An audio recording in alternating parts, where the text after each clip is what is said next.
Michael Shellenberger, welcome back to Dad Saves America. Thanks for having me, John. We just got lunch last week, and then this horrible fire broke out in Los Angeles, and I was like, I know the guy to talk about this. And here you are. As we sit here, it is Wednesday, and the fires have been burning for a week. What happened here? Like, you've been on Twitter, you've been out there laying this all out. You understand these things very, very deeply. Paint the picture for those of us that don't have the full picture. Sure. I mean, I think you have to start with what the conventional story is right now. The conventional story is Los Angeles is a fiery place. They did their best. There was nothing really more that could have been done, that this was inevitable, that there's fires all the time. Climate change is causing these fires, that Governor Gavin Newsom and Mayor Bass responded decisively and they did everything they could, and that the state was as prepared as possible when these accidents happen. That's the main story right now. Everything about it is a lie. Nothing about that story is true at all. In fact, it's much worse than anybody realizes at this point. In fact, the story is much bigger than people realize. So let's unpack it. I mean, This story starts on January 2nd. On that day, the National Weather Service issued a very strong fire warning. To underscore the point, National Weather Service Los Angeles held a press briefing the following day on January 3rd. On January 4th, Mayor Karen Bass flew to Ghana in the midst of very serious warnings. Why was she going to Ghana? Well, first of all, keep in mind, she had promised not to travel abroad if she were elected mayor, and she's now traveled abroad 6 times. This was a completely vanity junket to rub shoulders with the next president of Ghana. How does that help LA at all? Does she have like family lineage in Ghana? What's the Ghana connection? Well, why Ghana? Question. Why not Nigeria or Australia? I mean, look, she said she loves going to Africa. I love going to Africa. But you're trying to run like a pretty complicated city in Los Angeles. I mean, keep in mind, a lot of people forget, but there's Los Angeles City and it's inside Los Angeles County, and there's 88 cities inside Los Angeles County. So you're running just a huge complicated city. But that's the context, is that she leaves town at the moment that she needed to not only stay, but she needed to start to mobilize against the fires.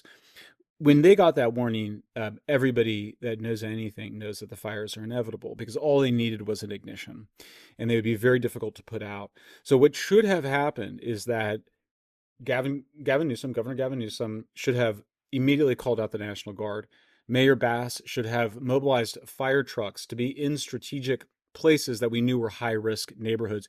Just position them there. Just leave them there. Wait there. Have crews there, just ready to go. They should have had C-130 retrofitted military planes with water or flame retardant just circling, getting ready to just put out any fire as soon as it starts. What about climate change? There is no evidence that this was caused by climate change. Climate change is happening. I think it's real. I think humans are causing a big part of it. But it's not like we don't ever have Santa Ana winds in January. That has happened before. And John, there is zero change to precipitation, to rainfall in the Los Angeles basin since 1877 until today. All right, real quick. If you like what you're seeing and you want to see more, be sure to hit the like button, subscribe to the channel, and ring the bell. It lets YouTube know that you want to see more Dad Saves America, and it helps spread the word. So it's one of the best things you can do to support what we're doing. And now, back to the show. You had tweeted graphs about this, because I think this is one of the things, and actually I want to come back to the climate change question, because it's a bigger question. It's stuff you've written a whole book about, Apocalypse Never. Or Apocalypse Not, which was it? Apocalypse Never. Although Apocalypse Not is funnier. Apocalypse Never. Yeah. I think there might have been a Matt Ridley Wired article, Apocalypse Not. But I want to come back to climate change because it's like a bigger topic, and you've put a lot of work into that. But just in terms of non-macro global storytelling, how is it that you know about this strategy with all these things in particular planes to be in particular places? And the people that work for the mayor don't know to do that or weren't empowered to do it. Like, walk me through how you know that that's what should be done, and maybe other things, and how none of it was done or not enough was done. Well, it's certainly not because I know something special or I'm specialized or that I have, any unusual abilities. This is really basic stuff. Landing a rocket on Earth is hard. Fusion energy is hard. A lot of things in modern life are complex. Knowing how to prevent fires is one of the oldest things that in the human repertoire. So understanding how to manage fires is something that is just, I mean, it's heavily studied. We have a lot of experience in California. I knew in part, I did have some insight to because I did talk to the chief of staff to Schwarzenegger, our former governor, and Schwarzenegger was pretty good on it. I mean, they would do exactly this. They would mobilize before there was a fire because, if you get Santa Ana winds, which are these really high, 60 to 80 mile per hour winds, these hot winds, and you get them after a dry period, you're going to get fires. I mean, it's just something everybody knows. It's not super hard to predict that. Worst case scenario, you get a bunch of fire engines in place and there's no fire. I mean, it's great. Perfect outcome, fine. Right. But the cost is now, John, estimated to be $250 billion. That's 250,000 million. I just did a story today. A whistleblower came forward, a firefighter who's been a firefighter in Los Angeles for 40 years, towards the end of their career. And they said to me that with $50 million, you could have bought 100 used fire trucks and just had them positioned waiting around the city and in different parts of the city. By the time you're responding to a fire, it's just too late. It's just too late. The fire's going to be too big. The other thing people have to understand is that high number of cities in Los Angeles means that you have only 29 fire departments, 88 cities. So most of those cities don't have their own fire department. They have to rely on the LA County Fire Department. Interesting. So, but even when there's big fires, such as in the Pacific Palisades, one of the worst, the fire chief from the county has to go and literally get on the phone and call other fire departments and, beg them to share their fire trucks and firefighters and help to fight these fires. They call it mutual aid. It's actually it's a lovely system, but it's not super efficient. It's not hierarchical. You can't demand it. Then, once they get all the agreement, then they all meet somewhere. The fire trucks do. They get on the same radio channel. They develop an attack plan, and then they wind their way up. I mean, anybody that knows Los Angeles or Pacific Palisades knows you wind yourself up these these really windy roads. I mean, it's just too late at that point. The fires are raging. The other thing is that it came out, and by the way, all this is happening against the backdrop of both Gavin Newsom and Mayor Bass just saying we did everything we could, everything was fine. Of course, and nothing to see here. Right. There's always the amazing shock and dismay by Newsom about who's I'm going to get to the bottom of this. Yes. I'm going to ask for accountability. And then there's like the apologies of, I admit that there's always more we could have done, but that we've played that back like 4 times now. Oh, sure. Because it was like 2018 was that sure. Paradise, Paradise Fire, California fire, and then there was, and then we saw another in 2020. It's like, isn't this like table stakes of governance of the state of California? It's existential, right? I mean, it's you can't function as a society if you don't have aggressive fire protection. I mean, one of the greatest Babylon Bee headlines of all times is, Gavin Newsom demands to know who's in charge of things around here. So I mean, he's somebody that has, just kind of floated to the top, not taking responsibility. I mean, he's really a symbol of the irresponsibility of the city and of the state, I should say. I mean, one of the most egregious things, the firefighters ran out of water. Right. And then there was a lot of excuse making. Oh, there's nothing you could do. The water pressure fell. It was just inevitable. It was just, this was just something that had to happen. It couldn't have been that there was any, thing we could have done about it. Well, it turns out that there was a massive reservoir, the second largest water reservoir serving Los Angeles, right next to the Palisades fire. It was thousands of feet away. It's called the Santa Ynez Reservoir. I had another whistleblower who works at a major utility in Yeah. California, major water utility, who just said, these people get in touch with me because they're so upset, and they just said this is just absolutely unexcusable. The Just to unpack the story a little bit, the clean water reservoirs, because the fire hydrant water is the same as the drinking water, and the reservoirs, it's been a rule for several decades that you have to cover them so that the bird poop doesn't contaminate the water. Well, Is they it because have it. it's mixed into the same It's plumbing the exact system? same system. Yeah, the water in the fire hydrant you can drink. It's the Okay. same drinking water, and the reason for it is that it would be because you could be like, well, we can use the gray water, like the wastewater, to put out fires, and the answer is just that you'd have to have a whole separate piping system, and it's just Right. too inefficient. So this is the way the system works. It basically works that way everywhere in the world. But the reservoir, apparently there was a tear in the cover over that reservoir, so they needed to repair it. But you would never drain that reservoir at any moment that you possibly needed that water for putting out fires. Now you would say, well, if the cover is ripped and there's a chance of contamination, then you certainly can't use that water anymore for the drinking water. And that's fine. You don't need to use it. You can cut it off and you can just keep the water there in Right. case of emergency. It's non-potable water. You're not going to have people drink. But in case of an emergency, it's 117 million gallons of water. It would have maintained the pressure.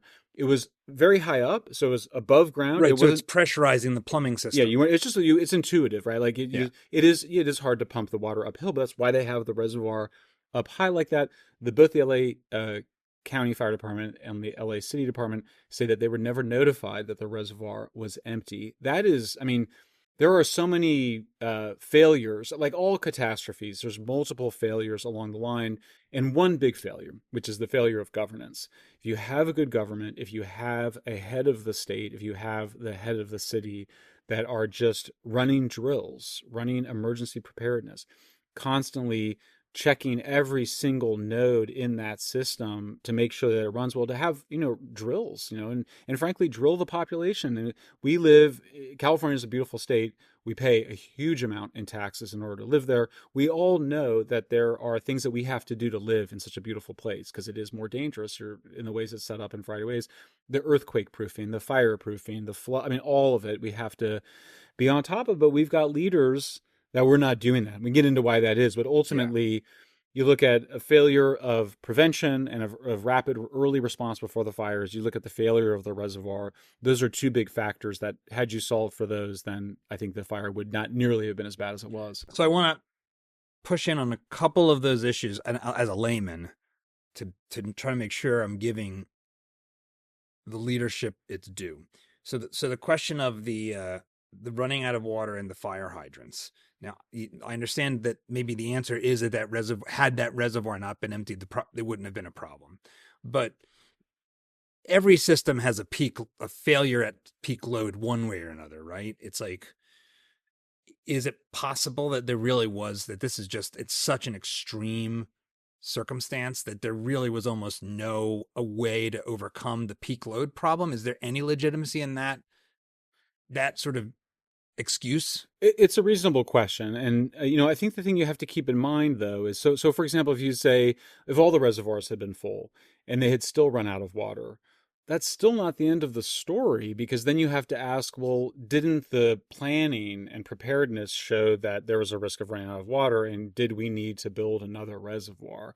So in other words, the Right. way you look at this, and I think this is the right approach as a journalist, as an investigator, which is the same mentality as the people that will do the proper investigation, ostensibly will be an independent group or person, is that every time somebody goes, oh, well, because of that, then you go, well, why was that? So you just keep going up the chain. It's not, there is some complexity around the water engineering, and you have to calculate, because it is like you were saying, it's like, it's hard to push the water. You have to have a lot of water to push it uphill. You do have to have some pumps, but again, here was a case of a reservoir that was uphill.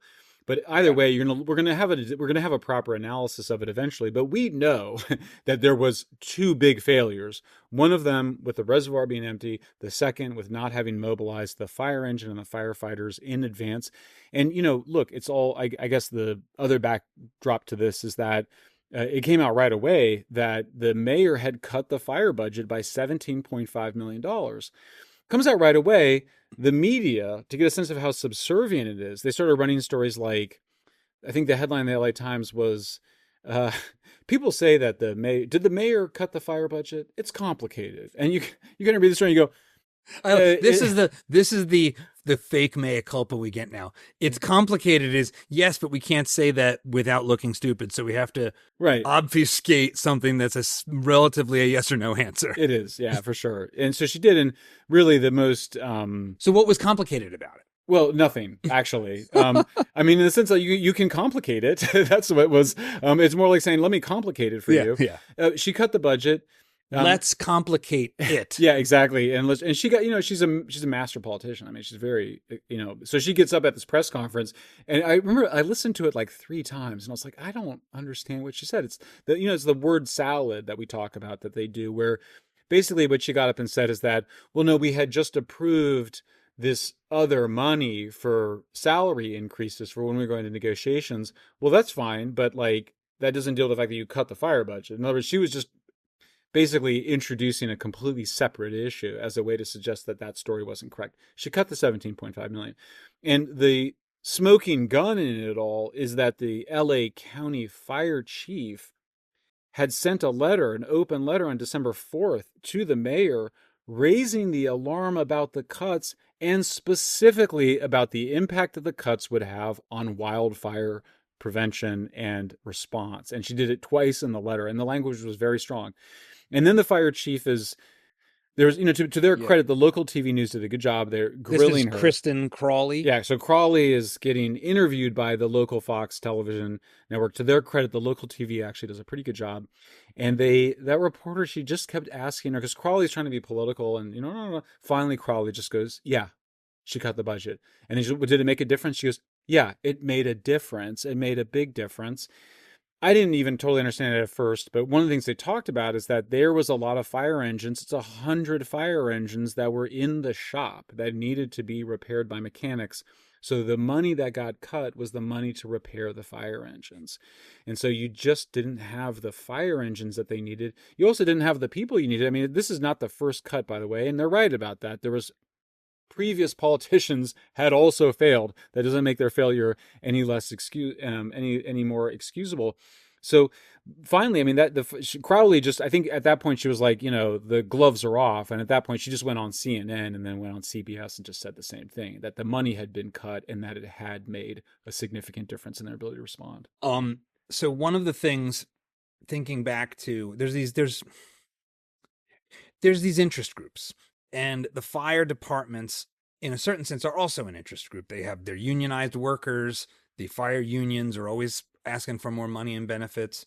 And obviously we want them to be doing their job and be ready to do the job. And we're talking as if there's sort of no top level, there's no amount of money that they can't be spent on fire in California. Maybe that's even true. To what extent is there shenanigans going on here between the fire department and the city and union negotiations? And if we're looking at it, it's easy as we sit here with LA ablaze to say the mayor cut fire budget, therefore she made it inadequate. But government's super inefficient. So maybe it could have been adequate with the cuts, and it's just bloated and inefficient. Let's imagine for a minute that she was being a kind of libertarian. It was trying to ring out it was like Doge in LA. Yeah. She's trying to, oh man, you got a bunch of people at the fire department that aren't doing anything. They're getting called for cats and trees. Right. I'm waxing here, except that, I lived in New Jersey, where every 10 feet there's a new town with its own fire department. Mm-hmm. So it's the opposite of LA in that sense, of having probably too much fire capacity relative to things. Yeah. And one thing I was looking at this a little bit in general, and this wasn't particular to LA, this was nationwide. Fire related home calls have gone down, as I understand it, pretty dramatically from 1980 until recent times. Mm-hmm. But fire departments haven't shrunk. So I'm trying to be charitable here and say, is there any case at all of this was 18 million You said it's million? Yeah, it is. 18 million in a giant city that's raking in billions in revenue. Is that not actually that big a deal? And it's kind of a talking point. Here's the numbers on it. So it is the staffing for the fire department has declined by 30%. So actually, it has become more efficient. It's declined by 30%, and the number of calls, the number of fire calls, has gone up by 2/3. And Oh, so wow. it's a significant increase of calls. So what are the calls? Well, half of all the fire calls to the fire department, and they do respond to non-fire events, as you know. Yeah. Medical events and all Yeah, kinds of medical things. events. But half of all fire calls are from homeless people. So you suddenly got this whole other dimension to it. We also suspect it may have been a homeless man who set one of the fires.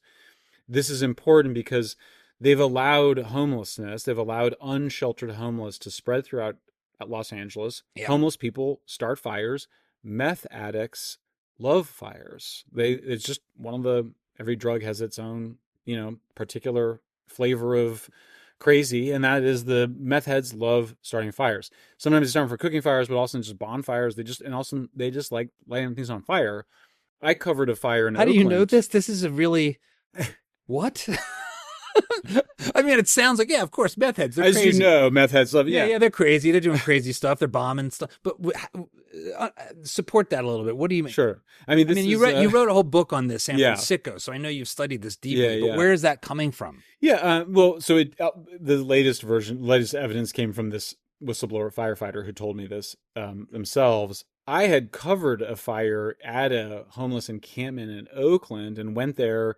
I was literally driving on the highway and it was on fire. And I was like, well, naturally, I want to go there. And that sounds like fun. So I went there and I did a bunch of interviews. I filmed with my iPhone and they knew, the homeless folks knew who had started the fire and why. And it was a revenge arson by somebody who it was a lover's dispute among homeless folks. But you never know. I mean, there's also a lot of sex trafficking. It's not a pretty situation. No. But those are arsons. I mean, these are not, it's usually not the situation where I just knocked over a candle or something like that. It's really deliberate. Meth-induced psychosis has become a huge problem. So the meth is incredibly potent. They call it the new meth. But people are staying up for literally weeks at a time. I mean, they're just catching little bits of sleep and they're going psychotic. It's basically RoboCop. Situation. What's going on in Los Angeles and both Los Angeles and the Bay Area. I visit somewhat frequently, working in entertainment for a long time. It's really, I mean, downtown, there's been a tent city in downtown Los Angeles forever. Oh yeah. But it's now spread throughout the whole city. Well, I mean, indeed. And that's why the book San Francisco that I wrote came out in 2021. I mean, it was a chance to have homelessness talked about in the mainstream because it was starting to affect people in the mainstream.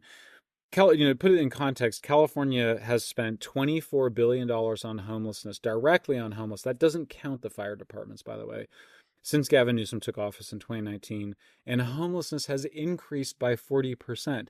And of course, in California, people go, say that's a paradox. Like, why?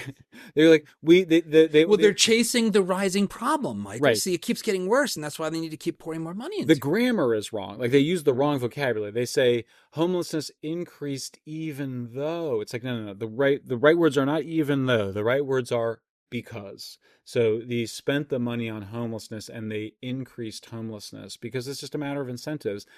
We have about a quarter of all the homeless in the United States in California. They come from other parts of the United States. Like, I interview people on the street. They come from all over. They're there for the cheap drugs with no law enforcement, no consequences, and also the ability to camp anywhere. So if you're a hard drug addict, or if you're mentally ill, and sometimes those things are mixed, come to California, free housing, free food, camp anywhere, cheap drugs. Nice weather. Nice weather. You can sleep outside year round. People were able to keep their drug habits going for like $40 a day. I mean, that's why in San Francisco and much of California, there's no panhandling. There was no need for panhandling. They were able to just do a little shoplifting, a little boosting, they call it, stealing from cars, and able to keep their drug habits going. So that problem had been festering and metastasizing for years. And so you sort of say, well, where's that fire department budget going? Well, part of it's going to making the homeless problem worse, which then makes the fire problem worse. So no, I mean, I think the fire departments do a pretty good job. If we wanted them to be more efficient, and we should, then you really would want to have a single fire department for all of Los Angeles. That's how you end up being efficient. You also, like you might have like those engines might just be, I mean, you'd have stations all around the city. Yeah. And then during different moments, you'd have them circulating, being in different parts. But you need a hierarchy. You need a command hierarchy to be able to make things happen quickly. The governor has extraordinary powers to organize and orchestrate that kind of an emergency response, and he doesn't use them. And I think some of it is he doesn't want to actually own the problem. He wants to. His strategy has always been, that's the problem of the cities, that's the problem of the counties, and that way, when something goes wrong, he's always just looking to blame the local leaders. In 2021, I produced a documentary called Beyond Homeless with an organization out of Oakland called the Independent Institute, and it was a collaboration with them and the I'm spacing on the organization now. The big Christian organization. Oh, is it Salvation Army? Okay, Salvation. yeah. It's like the biggest. Yeah. And the basic premise of which was all the things you're talking about. There's an enormous amount of money spent. There's an entire sort of homelessness industrial complex of nonprofits and organizations who get government funding and therefore become bent towards the policies that are du jour, that for the politicians, housing first, harm reduction. So let's give people clean needles. So let's put people in expensive apartments with clean needles. What could go wrong? And while we were filming it, all of our camera equipment got stolen out of the it was like $80,000. Because of course it did. Oh, yes, and it was in broad daylight in a nice part of San Francisco. So I'm intimately familiar with a lot of those problems. And some of the folks we talked to during the making of the movie were actually volunteer firefighters. And so that connection between the homelessness crisis and this mismanagement of fire seems pretty closely connected. Yeah, absolutely. What about the forestry management? So President Trump's talked about this quite a bit. He was on Rogan talking about you got to brush the forest. They don't want to rake them. They don't want to rake them because of mice and things. Yeah. Help me understand what is and isn't being done on the forest management front for real. Yeah, I mean, so there's the forest ecosystems. There's some complexity, but let's just simplify by saying there's two kinds of forest areas. There's really the classic forests, the Sierra forests that Trump was talking about. Yeah. And then there's the ones that were in Los Angeles that are really, they're called chaparral or scrubland, or, it's kind of like the Hollywood Hills type thing. Yeah, Hollywood Hills, like Malibu Hills. I think we've all familiar with it. It's not really trees. It's more like scrubland. That is ignition driven, not fuel driven, meaning they, when humans occupy that area, there's just a lot of different ways that we're going to start fires, either the homeless people or oftentimes the electrical wires during a wind will brush up against and rub up against the vegetation, and that will start a fire, and then the wind hits it and then it spreads. So the main event is to reduce ignitions. There's really two things: reduce ignitions, and then once you get an ignition of fire, you get it out as quickly as you can. So there's not really much like cleaning of the Palisade Hills brush to be done. There is, but it's really just it's not in the forest. You're trying to reduce the fuel load to reduce the high intensity fires. So fires in our forests are good; they're natural, and so that's why sometimes people say things like, oh, we should reduce the amount of land that's on fire. There's some land you want fire, like fire is a natural part of the ecosystems and all these forests. But what you want in our forests, and I think most forests, is you want that low level burning fire. So when the Europeans came to California, like the forests were like on fire. They're like, oh, the forests are on fire. It's like, that's good. Like they need to be on fire. They're burning away that underbrush. That's how you get these big old growth trees that survive those fires, and they have a lot of burned bark. And if you're not going to have those fires doing that, then you have to mechanically rake the forest floor, like President Trump's talking about. So he's absolutely right on those types of forests. And he's also right that Gavin Newsom did a terrible job on it. He cut the forest budget in 2020. We roasted him for it. All of us, and many of us did. Yeah. They did increase the CAL FIRE budget. They have done better on clearing the forest floors. But then you get to this shrubland, the chaparral, and there it's just two main events. The first is just reducing the vegetation around the electrical wires, and then the second is reducing the vegetation around the homes and creating fire breaks. So, I mean, if you So think what about is it, a fire break? What is that? it's just sufficient space where there's no vegetation, where the fire can't leap from one end to the other. And these fires with the Santa Ana winds, I mean, they are genuinely really serious events, and the embers Yeah. they can fly a mile or two. So the fire breaks aren't necessarily going to do it either. Again, I mean, it's funny. I've been looking at. I suddenly had to go deep dive into all this stuff. There's like sprinkler systems, and there's all sorts of Right. ways to keep things wet. But really, the bottom line is that There are people I've seen who are who've saved their houses, and they basically were like pumping their pools to keep their houses wet. That's right. There's a famous picture of Richard Nixon on the roof of his home in Brentwood, which, as you know, is a very affluent neighborhood near Hollywood. And there he is on his roof, hosing it down. So it's not a new thing. And one of the worst fires of all times is the Bel Air fire of 1961. In fact, there's this amazing documentary about the Bel Air fire. It's very dated from the 60s. And like literally, like when you watch it, you're like, oh, it's like a horror film. Like you're watching the thing, it's like the music and the narrator, and you're like, this is terrifying. Why did it not result in any change? They also had bad fires in 1992 in Malibu and Laguna Beach and other places. So it's not like, but it was 70 homes, that were destroyed, or I think it was like, maybe it was 70 or 700. I can't remember, but it wasn't 10,000 or 12,000, which is what we're up to now. And it could go up. So, it's these things where it's like, I just think you have to kind of go, the discourse from the left has been that really there shouldn't be homes there. I mean, that's just been the basic idea. So one of the most celebrated books about Los Angeles of all times, and certainly celebrated by the left, was a book called City of Courts by Mike Davis. And he's a Marxist, and there's literally a chapter in there called "Let Malibu Burn." The case for letting Malibu burn. And it's it's just humans live in all sorts of dangerous places. Like you might not be aware. Like people, it's like, there's like blizzards and it gets really cold in certain parts of the United States. We don't say, oh, it gets really cold there. I mean, humans have been living in all sorts of extreme environments for our entire history. So this idea that somehow now we're helpless, now we can't, survive in California and Los Angeles, it's absurd. Obviously, the cradle of civilization, yeah, is in the Middle East, as we understand it, right? I mean, Egypt is hot, right? It's like the pyramids are there; they were built thousands of years ago. It's a horrible desert where there's sandstorms and 150 degrees.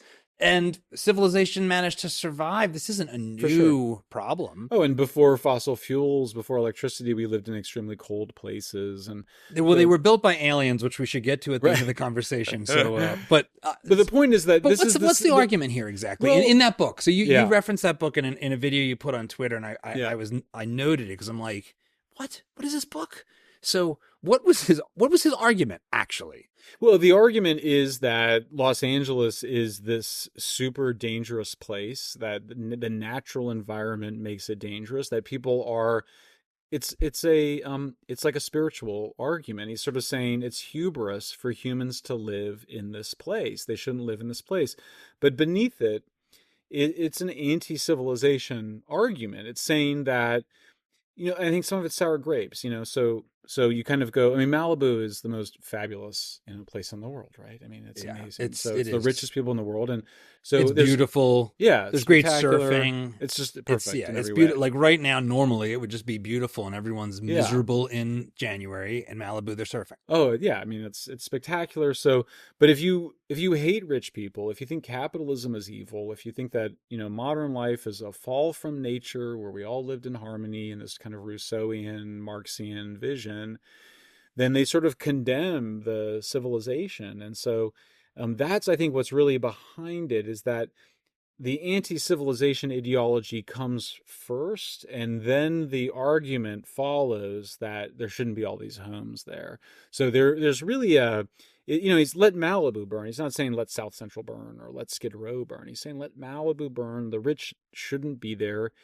Now, you fast forward to a viral video that was a promotional video by the Los Angeles County Fire Department, where the deputy fire chief is a woman, and she's being interviewed about the fire department and all the diversity efforts. Yep. And she said, I've been asked, could you carry my husband out of a fire? And my response to that is, your husband is in the wrong place. I mean, what does that even mean? I saw this video. And I didn't even really understand what the claim was.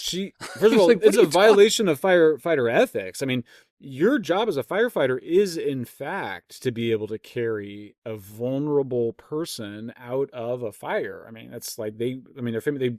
It's a job. Like they carry kitty cats out. We see the little kitty cats, but they're supposed to be able to carry that's why firefighters have strength tests, so they can carry vulnerable people out of burning homes. So for her to say that you're in the wrong place, it's actually very profound, because it does relate back to let Malibu burn. So when you say you shouldn't be there, you don't belong there. I was going through some of the older, reports around fire prevention and reading them. They would open with a land acknowledgement. The land acknowledgements are a way of saying that we Europeans are we descendants of Europeans are colonizers. We've invaded, we've stolen this land. So there's this sense in which, from the left, is that people in general, rich white people in general, don't belong there. They deserved what they got. And these things manifest as a failure to maintain civilization. And so when you kind of go, I'm not suggesting there was ever some secret meeting where the mayor got together with the assistant deputy chief and they said, let's let it all burn. But just quietly, when you're coming up with choices of what things you're going to fund, what things are you going to maintain, they defunded things that were essential to the maintenance of the civilization that we call Los Angeles. Gosh, it's so interconnected. There's 5 places I want to go. Let me start with, I saw Glenn Beck had done a summary of a little documentary he saw. So it's a little bit second, third hand here, that the mayor of Los Angeles, the sitting mayor, Karen Bass, has been to Cuba a bunch. Are you familiar with this? Yes, with this background? At least 8 times. So what's going on there? Because it sounds like I think we have her on record praising Fidel Castro as not a horrendous murdering dictator who oppressed his people and murdered people and is awful, but as some great guy that should be mourned. I think that's like public record. She's visited Cuba 8 times plus, and apparently was maybe involved in essentially burn civilization down radical politics that were part of what the Cuban Revolution was. It was a radical Marxist revolutionary movement to destroy the civilization, and they succeeded in that. That's right. So is that how you, like, what do you understand? What do you know about her radical political background as it pertains to communism and Cuba and all this stuff? Well, quite a bit, because as you may know, I come from the radical left. I was a radical leftist for my teenage years, my 20s. I understand it very well.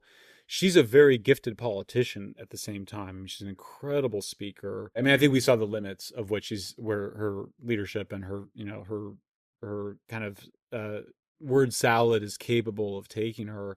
That was an extraordinary scene. So yeah, I mean, look, she comes out of the radical left. She, went to Cuba. As you said, praised Castro. The Marxian vision is an anti-civilization vision. They would say, no, we're just trying to make civilization more equitable and whatnot. But it really comes from Rousseau, and the idea is that humans were better off when we lived in harmony with nature, not in this modern way. It's a completely bizarre idea, because of course everything we understand about the human history is that it was red in tooth and claw, to quote from Hobbes. It was a violent, nasty, brutish, and short life before you get to civilization. Hobbes says we need civilization. You need to have power to protect people. And then you get Locke, who says we need to protect people from the state. That tradition rejects it. I mean, the Rousseauian, Marxian, radical left tradition in Los Angeles absolutely rejects it.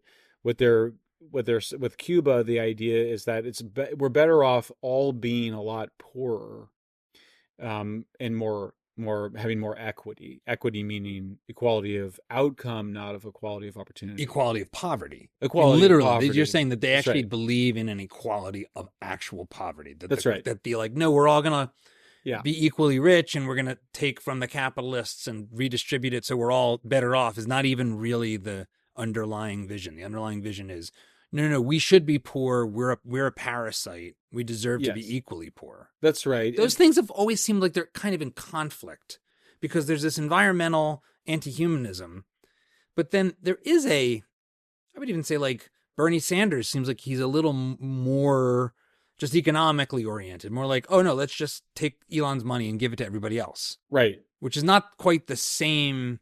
It leads to the same place, but it's not the same underlying premise.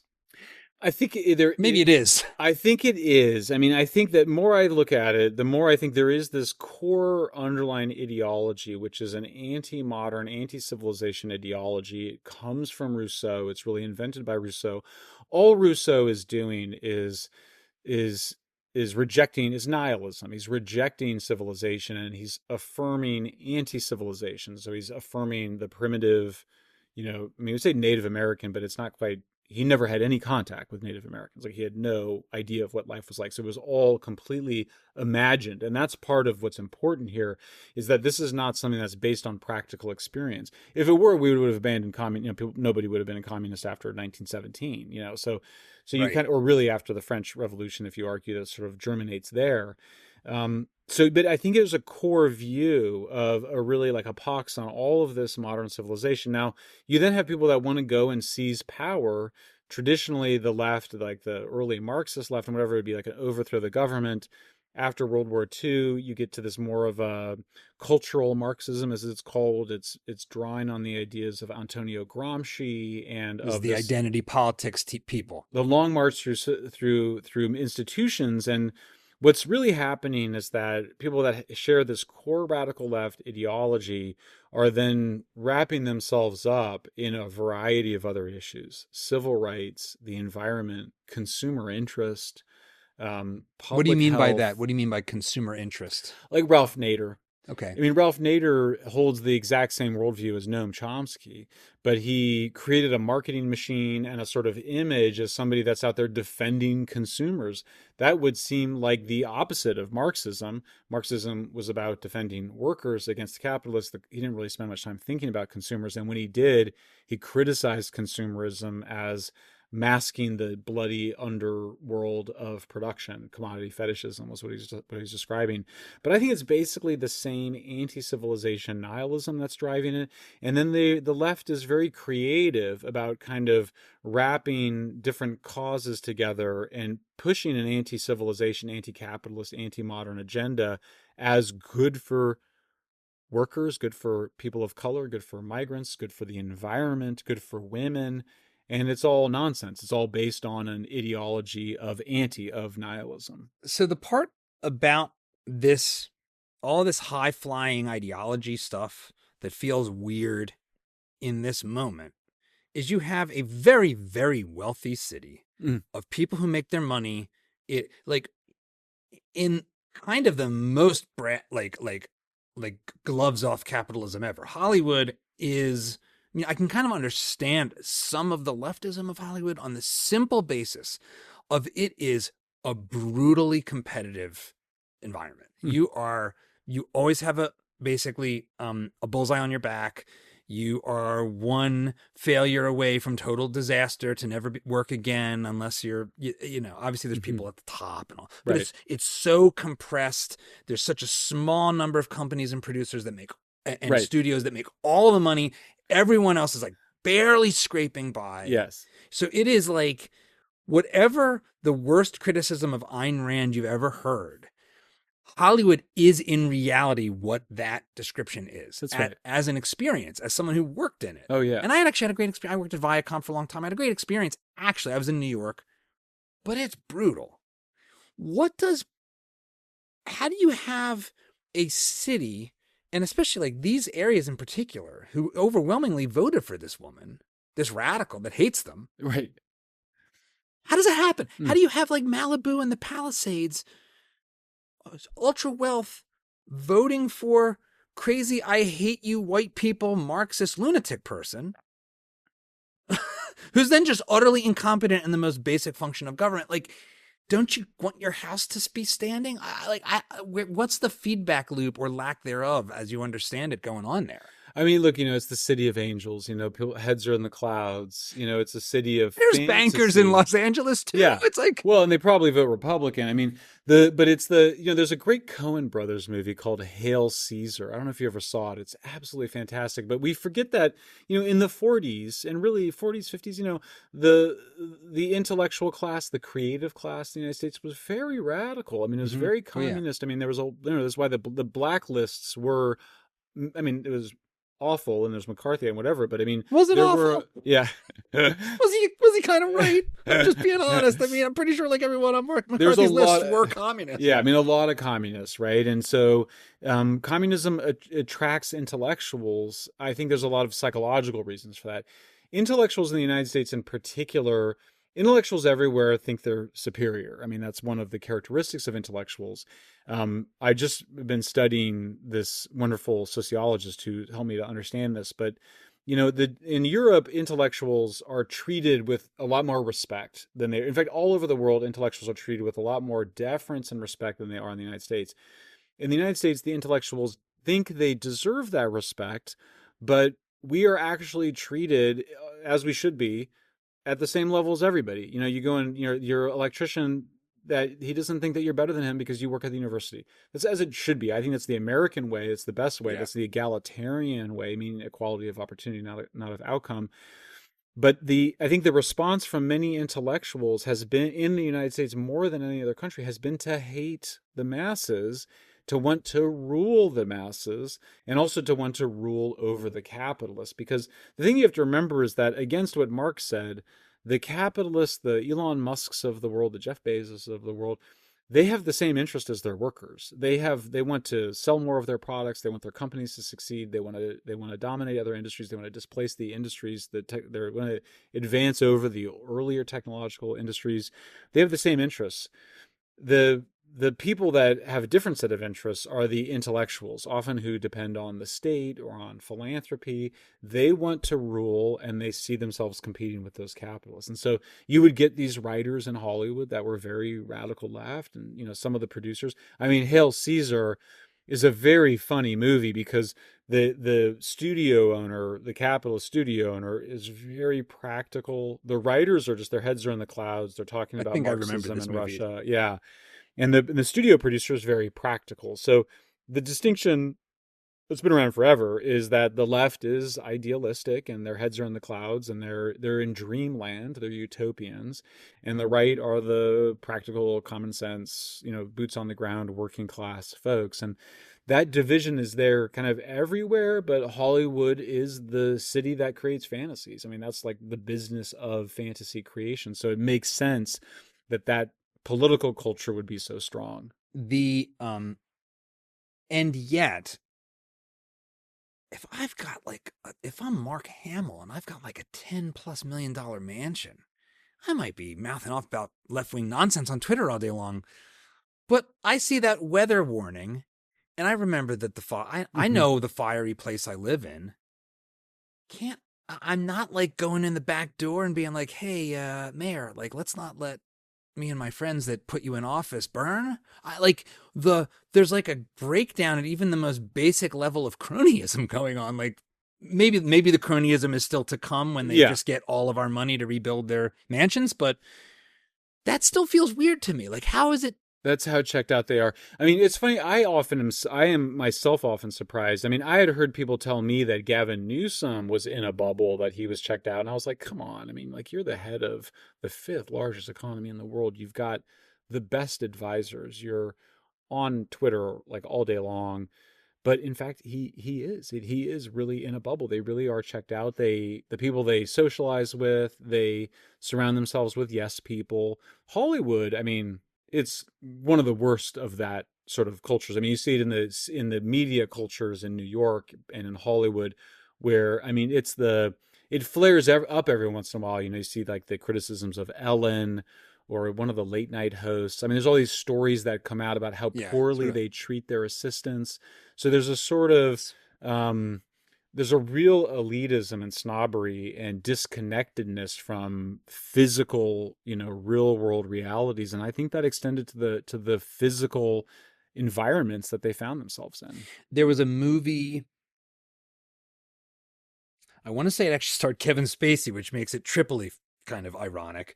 That was actually like inspired by the stories of assistants working for the famous producer Scott Rudin, Uh, who Interesting. I think it's called Swimming with Sharks. I might be Mm, misremembering that, but yeah, Scott Rudin, Harvey Weinstein. There was right. people that was, and it tended to be the close. In my observation of the business, the closer you actually got to the celebrities, the more truly psychotic everyone got. So at Spike TV and MTV, the talent department were crazy people. Like Right. they were run ragged. Everything was, it was like the new royalty. It really was like, we need to count how many M&Ms are going to be in this Right. bowl Yes. It's in all the that before the crazy Scream OCD Award, all this stuff. Yeah. weird stuff. It's like, and it just feels like people who are ever increasingly isolated and maladapting to that. We're so adaptable, right? So it's like you just sort of adapt to Right. being pampered, being surrounded by yes people, Yeah. that sycophantic feedback loop, which I Yes. got like politicians must face this. If you're if you're Gavin Newsom, you're just surrounded by, I don't know what, I don't know who he's surrounded by, but they're not good. No, I think the actors have got to be the worst off in that sense. I mean, I've just glimpsed it a little bit. It's horrible. And you realize like all those assistants, the fluffers and the people running around, it's, you almost get a sense that they were like in codependent relationships as kids, or they had alcoholic parents that they were sort of Yeah. taking care of. And then the big star celebrities become infants, and they throw temper tantrums.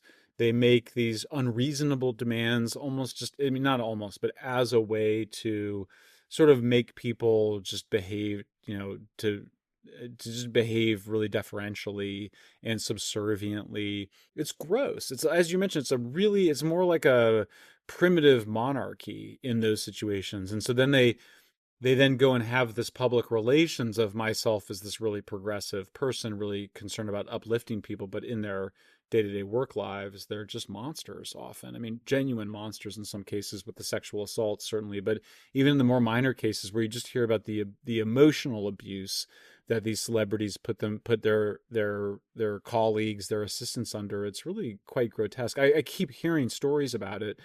So I think that those people, I mean, they have they're narcissists. And so that means they have a really strong sense of entitlement and a big sense of grandiosity. The other characteristic of narcissism is something called reality impairment. Well, this was a disaster. I think the Yeah. fires in Los Angeles are a disaster of narcissism and nihilism, and it involved reality impairment. So I understand that you actually got to witness some focus groups of voters in California, ahead of the election of Mayor Bass. Share those observations because they were shocking. Well, it's incredible. So I had a chance to see, 4 focus groups: white men, white women, Latino men, Latino women. These were swing voters. It was in the summer of 2022. And the first thing is they start the focus groups just asking generally, how's it going around here? And all anybody wanted to talk about was homelessness and crime. I mean, Yeah. the situation is out of control. You go to LA, that's all anybody wants to talk about. After a while, you're like, let's talk about something else. Um, that was the main thing they're talking about. They knew that they needed change. In the white focus groups, as soon as they started talking about the mayor's race, somebody in both the focus groups would observe that there was a black woman running for mayor, and that was it. I mean, it was the most, I mean, I don't, there's no other word for it. It was a racist response. All of the white people were like, it's a black woman. We have to vote for her. There was no like, it wasn't like she's a black woman and therefore we think that she'll do these policies or whatever. It was just absolutely Just pure identity. pure identity. And then creepily, it was, they went and said, who's the person running against him? And they all kind of know Rick Caruso. He's a famous developer. He's these beautiful outdoor, shopping areas, which he managed to save by hiring his own fire department, by the way. One of them in Pacific Palisades, it's still standing because he Right. hired a private fire department. What is it? Is it one of them the Grove? Am I remembering Yeah. that correctly? That's Yep. a beautiful It's a mall. beautiful. So They're that's all all fine. beautiful. That's all I been think, fine. yeah, they're So all the fine. Apple stores in Rick Right. Caruso's malls Yes. still standing. You can get the M4 MacBook Air when it comes out next month. I mean, the No restaurants, problem. In a wasteland. You'll yeah. drive through the wasteland to Rick No, Caruso's for Apple sure. stores. No, I Okay. know. The restaurants, the ice cream stores, like the little lawns. I mean, it's actually it's actually a tragedy because, of course, ostensibly the left is about protecting public areas. Well, what ended up getting saved was a private, property owned by a billionaire. But nonetheless, I mean, Caruso is somebody who, you know, is trying to give back. I mean, clearly he's like not running. You don't run for mayor because you're a billionaire. Not running for mayor to make money. But the people in the focus groups proceeded to invent all of these reasons why Rick Caruso was a bad person for daring to run against a black woman. I mean, it was just awful. I mean, it was very depressing. Now, on the flip side, what about the Latino focus groups? Because, I mean, as I understand it, and I'm sure these numbers can't be perfect, I think 55% of Latino men voted for Donald Trump this election. it might have been that. It's something, it's above 50%. Yeah. I heard 55 floating Yes. around.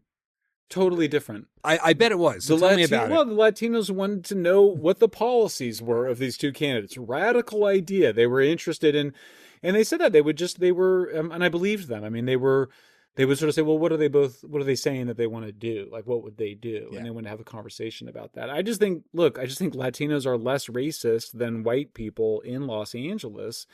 They are, on average, let's say. Let's say on average. I mean, they're more working class. They're more Catholic. They're more conservative. Yeah. I mean, even the Democrats are more conservative. They're more family oriented, and they love America more. I mean, if we're being honest, they're grateful to America. They remember where they came from or where their parents came from.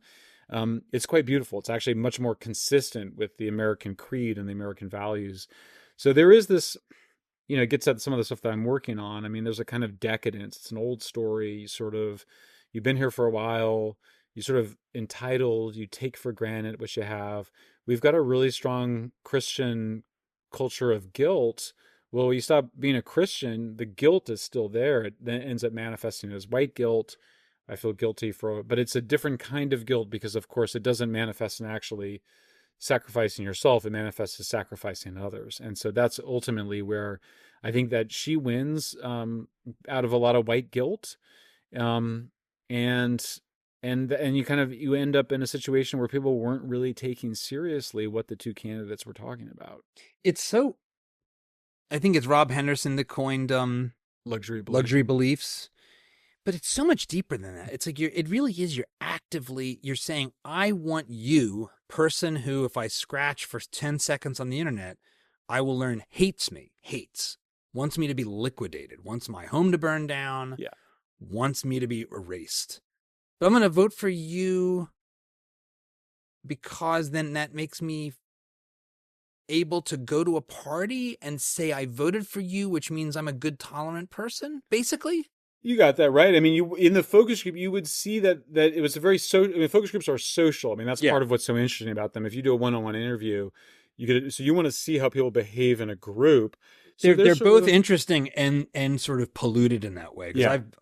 Because I've spent enough time in marketing. It's like you like a couple loud mouths can shift the room, and you watch that happen, and you're like, was this even useful? What is this? This is like a study in like social psychopathy, but it's social contagion room experiment. That's what you're looking at. Yeah, I mean, for sure. And so you get a sense of what it is like it's really important that people know how happy I am to vote for a black candidate. It was sort of a status thing. That's the luxury beliefs. I mean, I think what's interesting about the fires is that there's been a sense in which these culture wars, it's kind of like, what are we talking about here? It's just language. It's just words. It's just like, some books in the library. It's some curriculum. It doesn't really matter. Well, $250 billion of fires, 12,000 homes, 24 deaths, and the fires are still going. That's not just a culture war anymore. That's a physical reality. So I do, look, I hope it is a wake-up call to folks. I mean, it's if they don't vote for Caruso after this, then I mean, I think LA is lost. He actually made a video, it's still up on X, of talking about increasing the fire department budget. I don't know how many more ads he needs to run for 2026 when he runs for mayor. That ought to be enough. We didn't talk about this yet, but one of the outgrowths of all this la-di-da nonsense is DEI and the fire chief being celebrated as like the first woman and the first lesbian fire chief, and her saying my number one priority is diversity, equity, and inclusion. And we dug up these videos and we put it up on Friday, examples of this, like this tiny Asian girl saying like, well, being asked like, what's the hardest thing about this job you're trying out for? And she's like, well, I'm 134 pounds soaking wet and none of the equipment's made for me. I mean, to your point about I can't carry a grown man out of a burning building, but how I think people who look at us getting upset about that would say, this is a smoke screen that wasn't that big of a deal. Most of the firefighters are still big, burly men. This didn't matter. This doesn't matter. Mm-hmm. This is all just right-wing talking points. Right. So, and you're you're transphobic or whatever. Well, you're Islamophobic too. And you're Islamophobic too, of course. You're all the phobics. You're afraid of everything. You're scared. You're terrified. Right. But do they have a point? Is it like a sideshow? How important is these stated public priorities of DEI and all this stuff? Well, it's so fascinating because they knew right away that it had no impact, didn't they? I mean, they were sure right away that there was not going to be any impact at all. Look, I mean, of course it has an impact. I mean, when you run an organization as you do, or you run a business, as I do, or you work in a place, focus is everything. I mean, focus is, I'm experiencing the problems right now. Like to just like, you want to like single-minded focus is actually how you get results. If you have an organization that has a mission and then you suddenly have to go and adopt a completely different mission, your mission is to put out fires, prevent fires, keep people safe. That's it. And then you suddenly, though, actually know the mission is to increase racial and sex diversity on the workforce, and that becomes your priority. Which has nothing to do with the job at all. Like, it's zero. And it might undermine it. I mean, this is another part of the physical reality of the human body and of human sexes. Men are, on average, bigger and stronger than women, and there's absolutely nothing sexist about recognizing that reality. It's just a fundamental part of human nature, but they're rejecting it and suggesting that shouldn't be an obstacle. And it may not. There are big, strong women. Absolutely. They're outliers, though. They're outliers. And there's weaker men and there's stronger women. They're outliers. That's fine.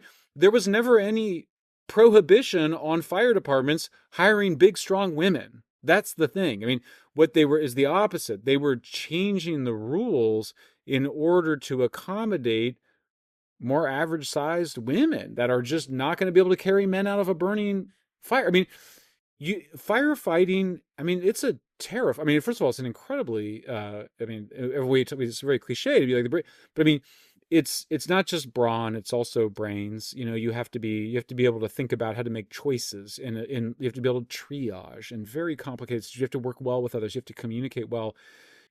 I imagine you also have to have a certain amount of understanding of structures to be able to navigate when there's something burning and assess, am I about to go into a room where like the fundamental structure is going to collapse on me or not? I mean, Well, the stories are amazing, right? Because you all these stories of firefighters where they're like, I didn't know what I was seeing, but I just had a feeling like the roof was going to collapse.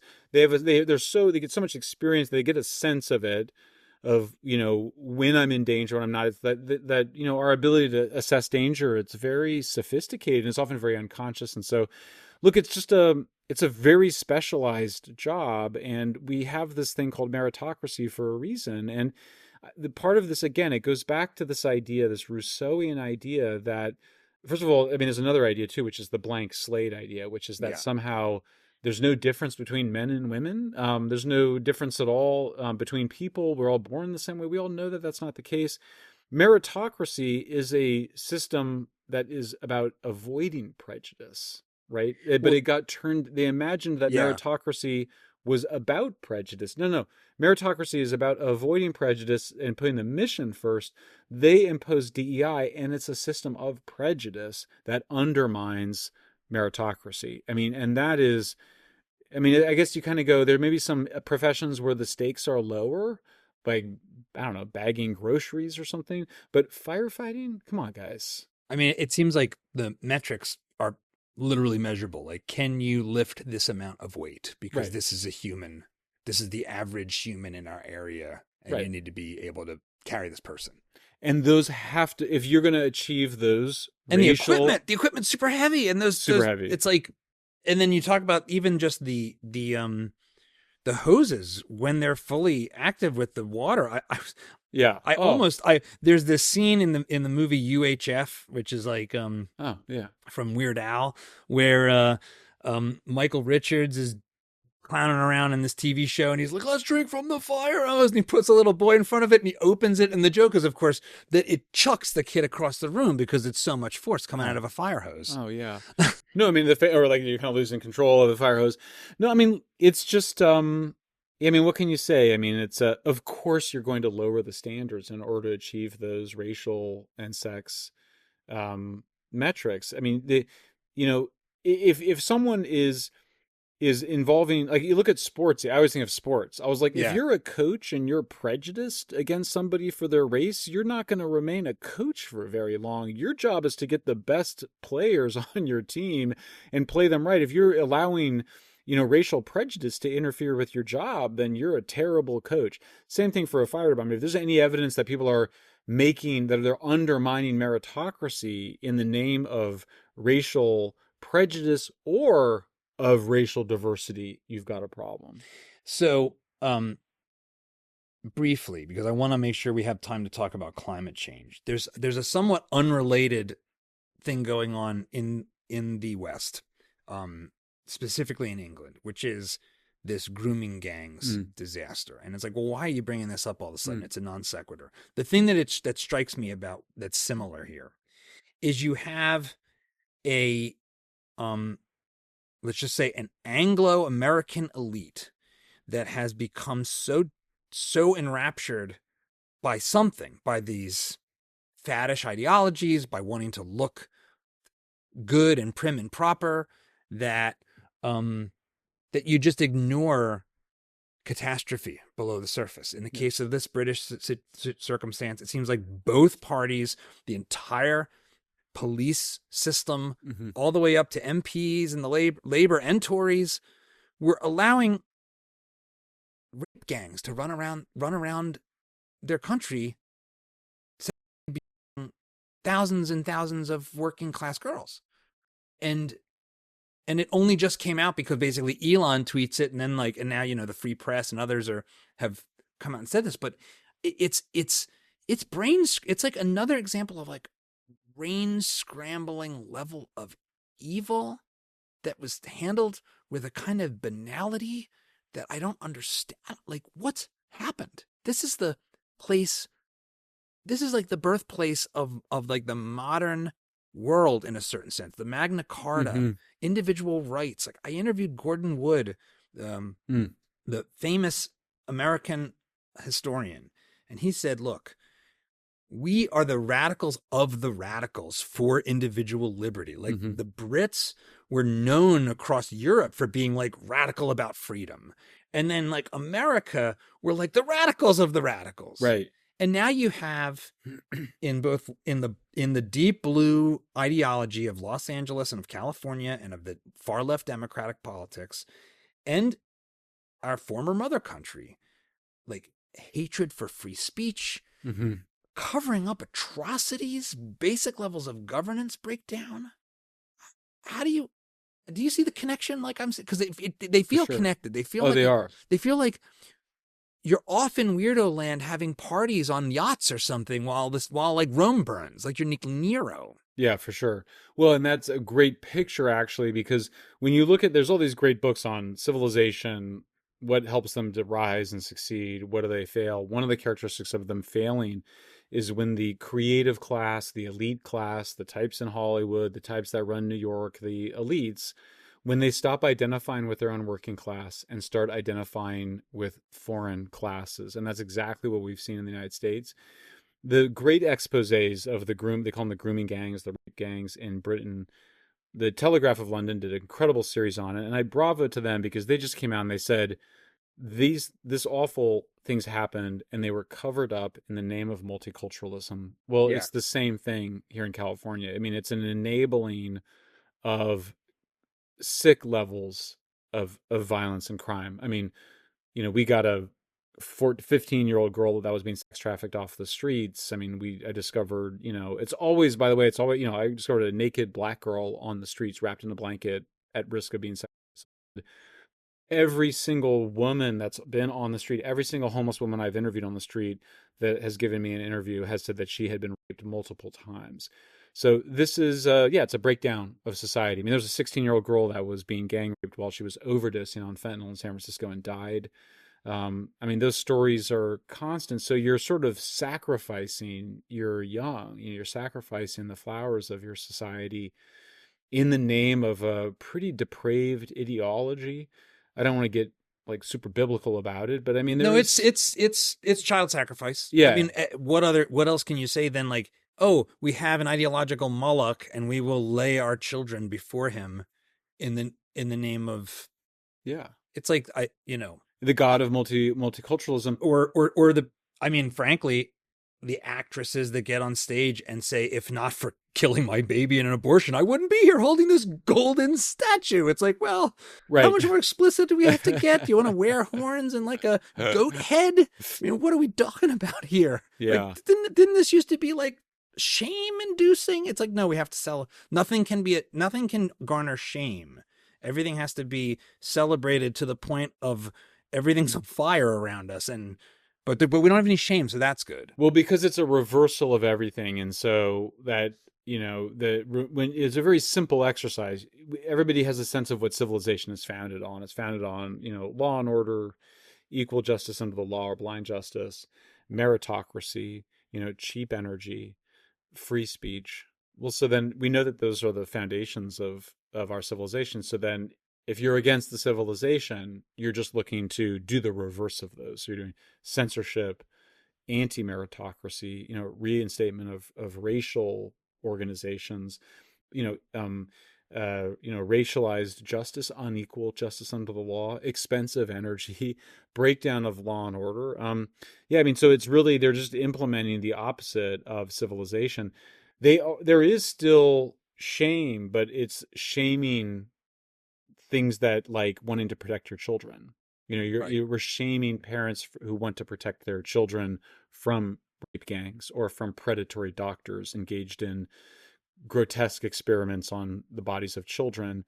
Right, because you have in California the active attempts to hide kids, which we talked about in our last conversation. Hide kids being socially transitioned from their parents, which is, I mean, such a dereliction of responsibility. It's shocking to me. It's, totalitarianism is characterized by attempting to destroy all of the relationships in the society except for the ones between the state and the people, or between the party and the people, or the state, single party state and the people. So everything is an obstacle to that. Religion, nationalism, family ties. These are all things that are viewed as an obstacle to just having that one totalitarian relationship. So I don't think we're in a totalitarian society, but there are totalitarians. There's an active totalitarian effort. I think it's been beaten back. It's had some setbacks. I think we got in a better place, certainly on free speech.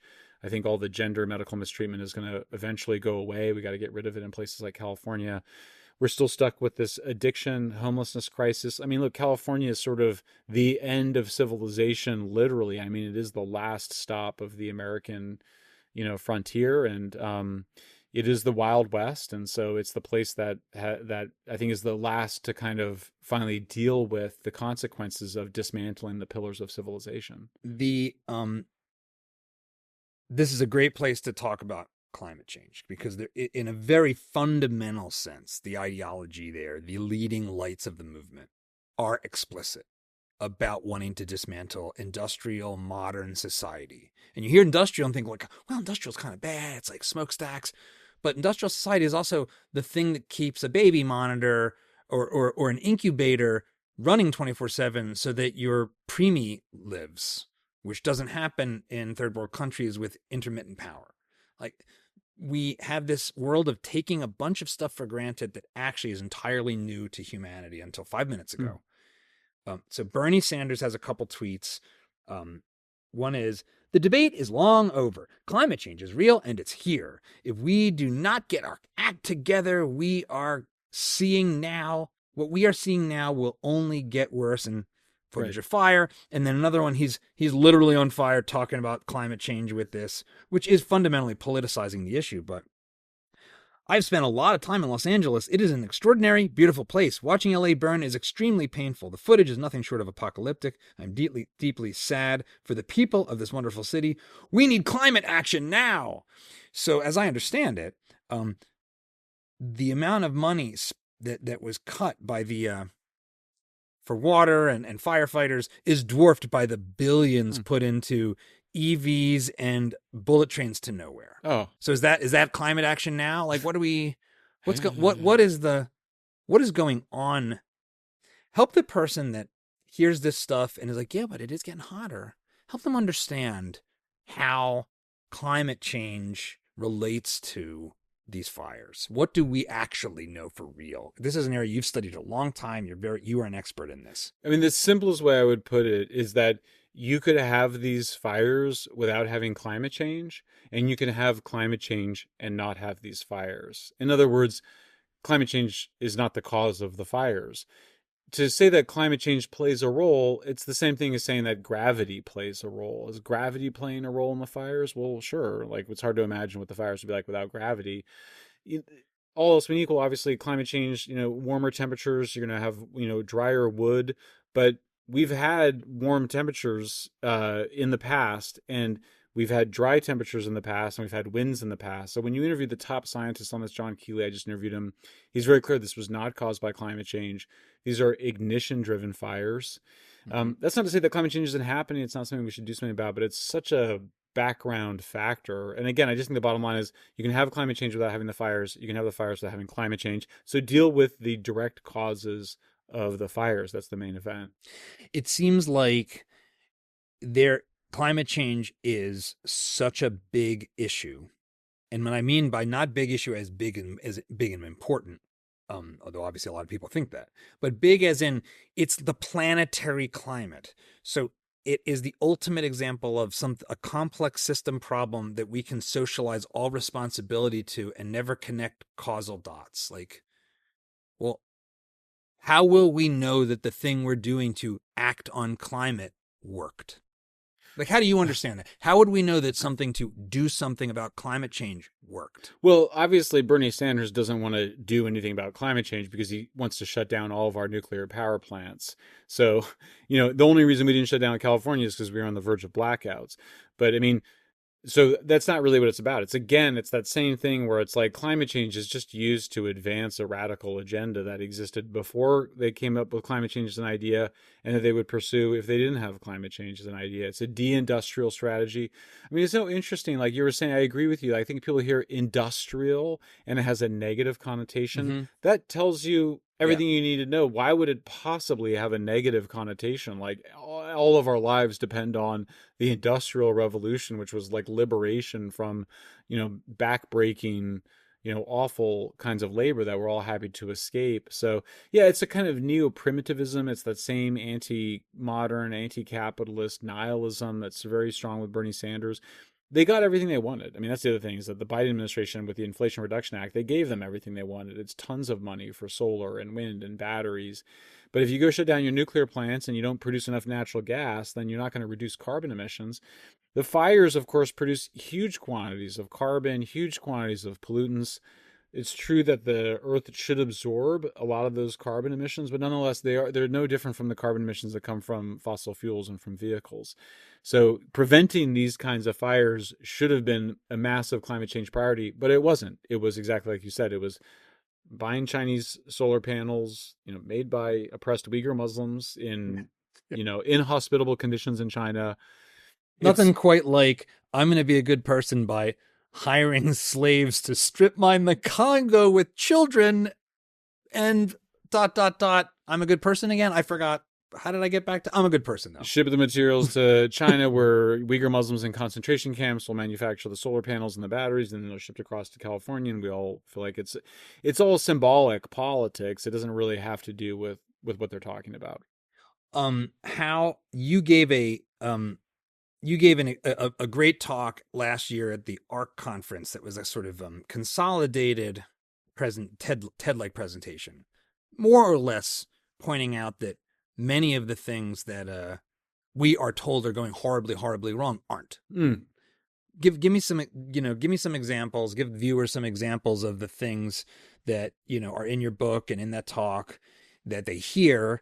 They're especially our kids. Our kids go to environmental sciences class in high school, and they're told all kinds of stuff.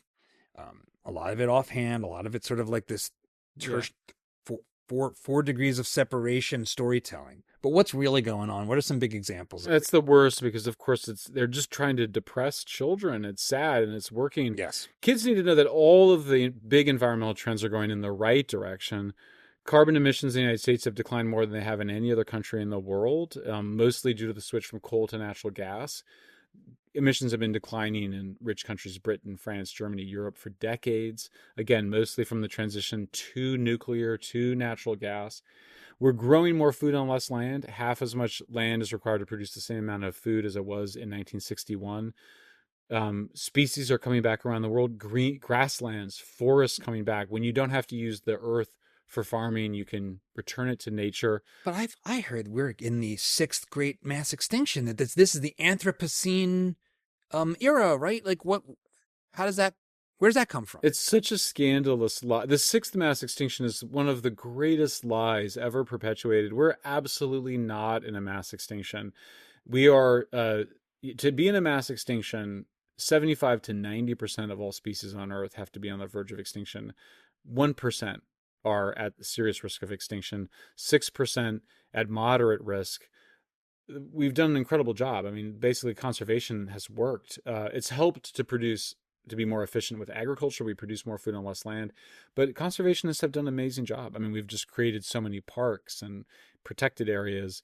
The one whale species that is genuinely at risk of extinction right now is at risk of extinction by an industrial wind energy project off of the East Coast.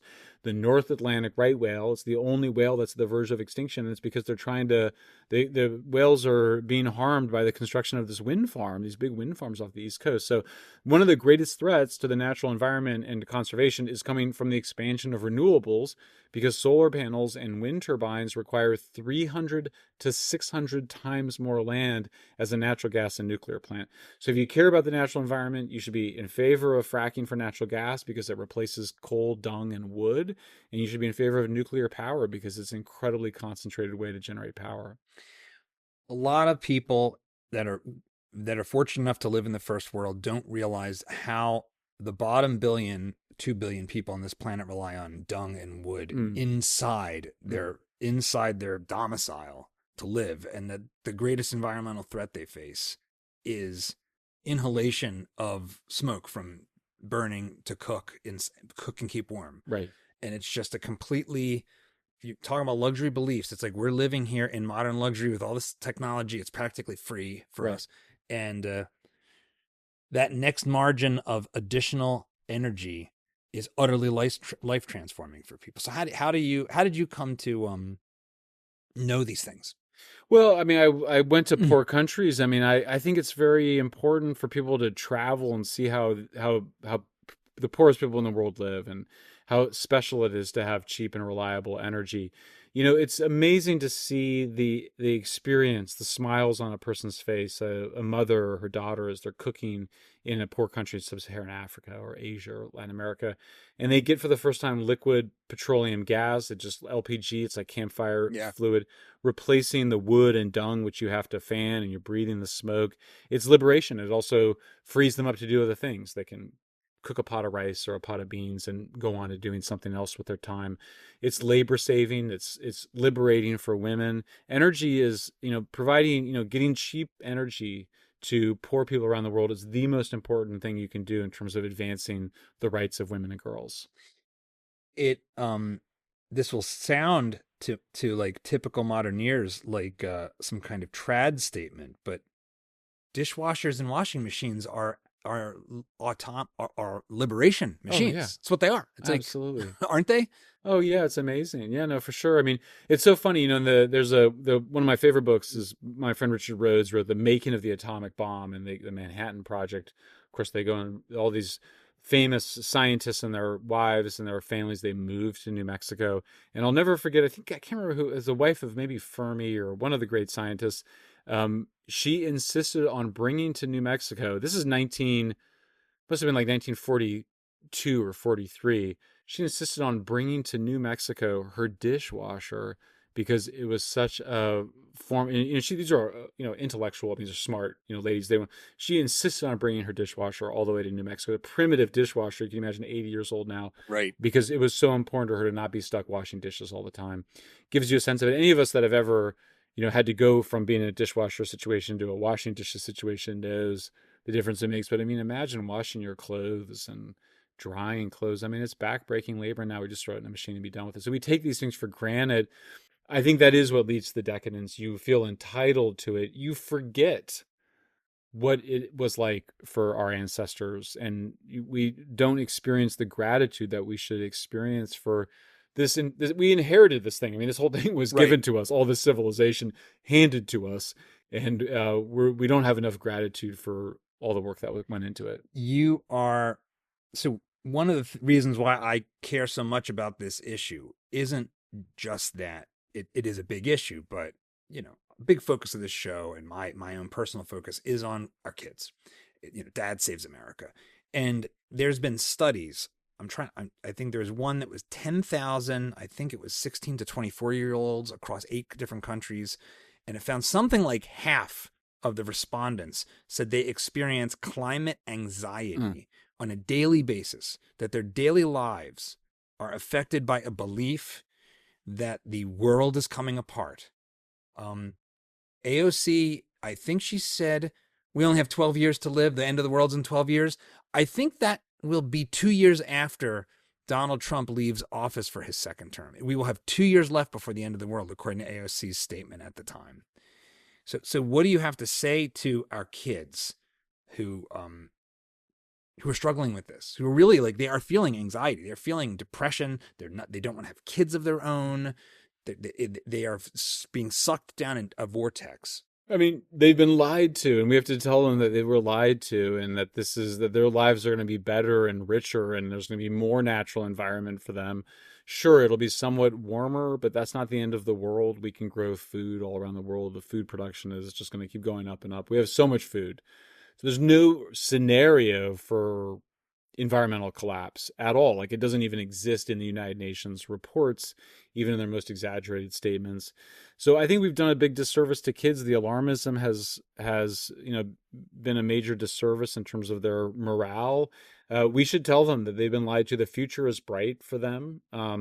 There's no truth to it. And look, it's a religion. Again, it's we live in a Christian society. We've inherited a Christian society. People stop believing in God. They stop believing in traditional religion. They invent a new way to feel guilty. Gaia. They invent Gaia God. Yeah, they invent an apocalypse and an alternative apocalypse, and but it has nothing to do with what's happening in reality. So we need to get awake to the reality, the physical realities that we live in, and get our heads out of the clouds, I think. There was a CNN clip that showed it was one of their analyst guys, and he noted that Google searches for wildfires was up 2,400%. Searches for climate change were down 9%. Appropriately so. So, which you could say, well, that's actually a trade-off. But how do you think about where we're heading? Is the fever starting to break on the climate alarmism? I mean, I think we all feel, those of us that are happy that Donald Trump won, or at least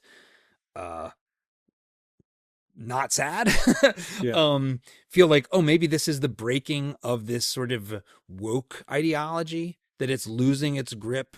Like, we can talk about things and not feel afraid. You've got Yeah. um, Mark Zuckerberg Yep. going on, getting all buff, Yeah. going full Rogan, going full Huberman It's protocol, amazing. being like, okay, we're not doing any more of the censorship. Yeah. Is the climate issue going that same way? Do you think I think so. is it starting to turn? I think so. I think America is it's a center right country politically, and I think we're reverting to the mean. I mean, the American creed, as identified by the great sociologist Daniel Bell, it's liberty, it's laissez-faire, it's individualism, it's egalitarianism, meaning equality of opportunity, not equality of outcome, free speech. I mean, these are the core American values. We drifted. We Yeah. were in a woke reign of terror for the last 12 years. Yeah. You know, it sort of starts around Occupy, starts around Black Lives Matter. The trance is really only broken by the election of Donald Trump in 2024. I think that we're also coming out of the neoliberal era, you might call it, the 30 years since the fall of the Berlin Wall, you know, since the end of communism.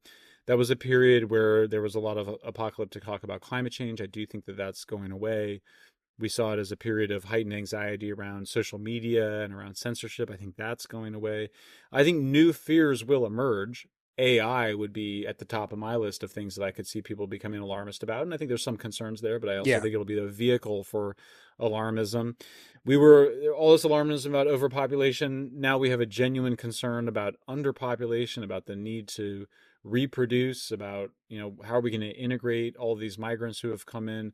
So I do think I see a pretty sharp break, actually, which is not often common in history, but you can see, I think, an end of an era in, say, I don't know, 1989, 1990 to 2024. I think it's an end of an era. It's the end of it. It's the beginning of a new one. Probably see some changes to our alliances, you know, in Asia, in Europe. We sort of see a renewed nationalism, which I think is very healthy. I think a reappreciation of masculinity. And we saw with Zuckerberg, where you would think, well, what does masculinity have to do with free speech? It does have something to do with it. It has to do with this idea that that it is possible to be oversensitive, that there is a way to be, you know, there's been so much emphasis in the culture on empathy, and certainly that has a place, but it can go too far, and you can be pathological, or, you know, we say pathological altruism or suicidal empathy, even, where we're harming ourselves with this excess empathy. Obviously, there's a golden mean here. I mean, you can be completely callous and psychopathic. You can also be such a bleeding heart that you'll sacrifice your own needs or sacrifice vulnerable people in the name of being compassionate towards predators. We obviously need to get back to some more of a Aristotelian mean between these extremes. I think that rebalancing is happening. I think it's all, you know, it's all the good. It's the thing that gives me the most hope, because when you look at, you know, civilizations rise and fall, and you ask, is that happening in the United States? And you kind of go, maybe. There's certainly some signs of it. On the other hand, especially on the budget front. Oh, for sure, there's a bunch of big problems, right? Or how about the schools don't teach kids anything anymore? No, trash. You know, so on the other hand, you look around the world and you go, who are we competing with here? China and Europe? Not in a, no, who wants to do business in China and Europe? Here we're still They're arresting people for tweets while their girls get raped by gangs in the UK. Right. So we're like the last man standing. We're looking good. I mean, San Francisco, is as messed up as it is, it's still the epicenter of AI and of technology. Here we are in Austin. It's now the media capital in many ways. I mean, the last election was really a podcasting and social media election. You could see a guy can run for. I mean, Trump had this challenge, which was he needed to appear less scary to moderates, and so they put him on podcasts for, you know, many hours. That's potentially game changing when you start to get candidates that can run for higher office, where you don't have to spend tens of millions of dollars on cheap television ads that make you dumber. Instead, you can go and be on podcasts for hours at a time, and it's not the same. I mean, there's always this thing with politics, which was that, how do you make sure you're not taken out of context? How do you make sure that people really get your views? Well, here we are in this podcasting moment, and it's a beautiful thing. So if you can protect free speech in your society, as I think we've been able to, a lot of other stuff can course correct based on that feedback. It's funny because, you know, you're connecting the dots between free speech and masculinity, and to bring it all the way back to the start of the conversation, I remember reading about studies of hazing and firefighters in particular, and that one of the things that is so interesting about this, and I think it might have even been in the book Influence. I think it's Robert Cialdini. I might be misremembering that. Yeah. But that basically, when you need to have a high trust team, it turns out that shared pain actually brings people together in a really potent way. And that the thing that from the outside that looks like barbaric and exclusionary, like using all the worst language with each other and using racial epithets and being jerks and hazing, is one of the mechanisms that have just naturally emerged to basically go through that together, to say, okay, we know that you went through the Rubicon that we all went through. And now when the chips are down and we're in that burning building, I know you've got my back. And it emerges in a lot of environments, but it's one of these things that is part of like the feminized, hypersensitive era of no, that's bullying. No, you have to say bully back down if someone says something mean to you. Speech is violence. Yeah. That it's all like tugging at things that are so deeply human and actually have utility that we only barely understand for how we get along. Like, actually, it turns out cursing each other out is way less important and way less painful than dying in a firefight because you are hesitant because you don't trust each other. It's way better to not have any hesitation when the chips are down because you trust each other, because you did this super low cost, low risk hazing process. And it's almost like hazing is like the social equivalent of clearing the brush. Small fires actually prevent the larger fires, even in our social lives. I think that's the right way to look at it. I mean, I just think we need to get back to this re-embrace of adversity. I also think we got to, re-embrace the role of masculinity in the society. I mean, we know from the evolutionary psychologists that for, women, that they're very interested in leveling and keeping each other on kind of the same level. They don't want anybody to get too high status. They don't want to get too low status. And they will ostracise as a way to reject people that try to get too big or too small. Men are different. Men are much more focused on the ability hierarchy, on performance, but they won't ostracize as much. They might downrank or put you in a different place on that hierarchy or meritocracy, but they want to keep you around in that sense, because you're going to, we're going to understand there's going to be some different roles that you might play without being ostracized from the community. The just thing is, we've seen more women enter different institutions. We've seen those more female dominant modes of being come into play, certainly in universities with the cancel culture. Those seem to be, that seems to be a more of a feminine way of dealing with these issues. And I just think, look, our institutions work really well when they, have a strong, background on merit and on meritocracy. And certainly there's a role for community, but, we have to recognize that there's real differences between men and women. We have to appreciate those differences. There's different realms and different spaces, and it's not done in a way where, people are put in advance into some roles, but it's also to allow people to express themselves. I mean, there's this gigantic lie that somehow we're all the same in some, physical way, either the genders or in any other way. And, that's part of what the left has done, is it's sort of looked at all forms of difference or inequality as a consequence of oppression or a victimization. And really, there's just differences, and it's healthy to have those differences. I mean, I'm so struck by how bad the culture is right now. It's so boring. Like, the movies are boring. The music's not great. It's not taking risks. And so what we see is this weird inversion where you see, I want civilization to be sort of, boring and reliable and structured, and you want culture to be exciting and innovative and transgressive. But instead, we've got this transgressive civilization and this boring culture. Let's get back to where it was. Let's let Hollywood be creative again, but that means they should be able to take risks and be politically incorrect. Meanwhile, let's just get back to the fire department doing what the fire department's supposed to do. I think that's a great summary of the state of affairs. I do think that on the bright side of things, you mentioned like this was the podcast election, which is like the reemergence of essentially Lincoln Douglas style discourse, right? Just like, we're running against each other. Let's get in front of a crowd for 3 hours and debate without notes. Right. Are you an optimist or a pessimist right now? I get the feeling that you're an optimist, but so if the answer is you're an optimist, Like, what makes you optimistic? I mean, I think the election gave me some optimism. I'll be perfectly honest. I'm not a partisan. I was a neutral in the election, but I did feel a strong sense of catharsis that the country had rejected this really, frankly, totalitarian wokeism that we were suffering under. This latest thing with Mark Zuckerberg reaffirming free speech. I'm here at the University of Austin, and the first of all, it's succeeding so well. Like, everything's running well, which you would not expect Yeah. after just a half a year. So now the pressure, even a very nice treatment by 60 Minutes, which you would expect to be nasty, and they were very nice. And so now really the problem is the other way, which is that the desire from the board of trustees of the University of Austin is for us to get bigger, so the Faster. question faster. And so the question is, can we keep that beautiful small culture not grow too fast? Don't want to ruin this by scaling up, but we do feel the pressure to be in service of the civilization, to be a sort of, a light upon which, to shine upon the civilization that we want to rebuild. So, yeah, I mean, I just think this is a very special country. We were built different, and we have to use kind of geeky language, it's a great platform they created with this constitution and with this free speech, but it ultimately depends on the people and on the culture. And I think that, we kind of went to some really freaky extremes, and some of it was driven by social media. Some of it was driven by the changes in the global economy, some of it by the changes within the Republican Party.